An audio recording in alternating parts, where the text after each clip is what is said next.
ఇది 8వ శతాబ్దానికి చెందిన భక్తుడు నందనార్ గారి కథ. ఆయన ఒక అణగారిన వర్గంలో జన్మించారు. వారివంటి వారికి ఆలయ ద్వారాలు ఎప్పుడూ మూసి ఉండేవి. పగలు మొత్తం చర్మం పనులు చేసేవారు. శరీరం ధూళితో చెమటతో నిండిపోయేది. కాని ఆయన హృదయంలో మాత్రం ఒకే ఒక్క కోరిక ఉండేది. ఓ నటరాజా, ఒక్కసారి నీ దర్శనం కలిగితే నా జీవితం సార్థకమవుతుంది. గ్రామస్థులు ఎగతాళి చేసేవారు. అరే, చూడండి, ఆ పిచ్చోడు మళ్లీ ఆలయానికి వెళుతున్నాడు. ఒకరోజు నందనార్ నిర్ణయించుకున్నారు. పాదయాత్రగా చిదంబరానికి బయలుదేరారు. ఎన్నో రోజుల ప్రయాణం తర్వాత ఆయన చిదంబరం నటరాజాలయం వద్దకు చేరుకున్నారు. కాని ద్వారపాలకులు ఆయనను తోసి బయటకు నెట్టేశారు. ఆలయ మెట్లపై కూర్చున్నారు.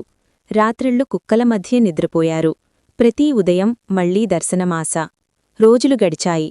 ఒకరోజు ఆలయ ద్వారం తెరిచి ఉంది. నందనార్ లోపలికి తొంగిచూశారు. కాని భగవంతుడు మరియు భక్తుని మధ్య నిలిచి ఉంది ఒక మహావిగ్రహం, నంది. ఆ విశాలమైన నంది విగ్రహం నటరాజ స్వరూపాన్ని పూర్తిగా కప్పేసింది. నందనార్ కన్నీళ్లు పెట్టుకుని ప్రార్థించారు. ఓ నంది మహారాజా, మీరు పరమ భక్తులు కదా, కొంచెం పక్కకు జరిగి నా నటరాజుడిని ఒక్క చూపు చూపించండి.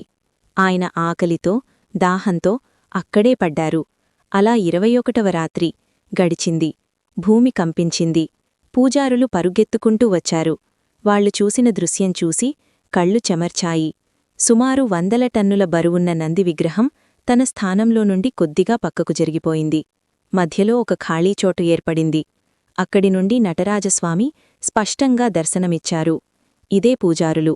అప్పటివరకు ఆయనను తోసినవాళ్లే పరుగెత్తుకుంటూ వచ్చి నందనార్ పాదాలపై పడ్డారు. ఆ రోజు ఆయనను ఆలయ గర్భగుడిలోకి తీసుకెళ్లారు. ఒకప్పుడు మెట్లు ఎక్కనివ్వని అంటరాని వ్యక్తి ఆ రోజే భగవంతునికి అత్యంత సమీపంలో నిలిచాడు. ఇప్పటికీ చిదంబరం నటరాజాలయంలో నంది విగ్రహం కొద్దిగా పక్కకు ఉన్నట్టు చెబుతారు.